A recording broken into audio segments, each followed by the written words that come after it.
ปัญญาคือจะเห็นความโง่พังทลายไปและเกิดความเบาโล่งขึ้นมามันจะเบาโล่งถึงขั้นน้ำตาร่วงไงนะบอกให้นะทีนี้ขั้นที่สามคือขั้นที่เห็นความคิดตลอดเวลาขั้นนี้มันเข้าใจสุดๆเลยมันเห็นความโง่ของระบบทั้งหมดเลยว่าเรามันหลงอะไรกันมันไม่มีอะไรมีอยู่จริงหรอกมันมันเข้าใจมากเลยนะมันเข้าใจเหมือนกับว่ามันจบแล้วด้วยนะ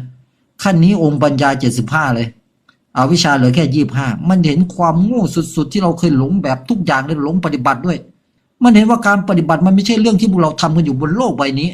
แล้วมันเห็นอาการเห็นอารมณ์ตลอดเห็นความคิดตลอดเห็นตลอดเวลาจนหลับอยู่ก็เห็นขั้นนี้เนี่ยมันเกิดความเบาความโล่งมากๆที่นี่ว่ามันเข้าใจว่ามันจบด้วยซ้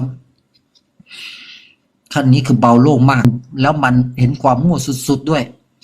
แต่พอสุดท้ายมันกลับไปเห็นว่า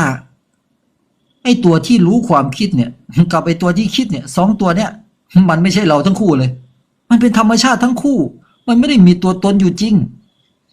ขั้นนี้เป็นขั้น100%คือมันเห็นความโง่พังทลายออกจากหัวใจโคตรบรมโง่เลยเราทำไมโคตรโง่แบบนี้ร้องไห้แบบเอาไม่อยู่โลกธาตุระเบิดแตกละเอียดขันธ์ห้าแตกละเอียดบอกให้ขั้นนี้เป็นขั้นที่จิตกลายเป็นธาตุบริสุทธิ์เลย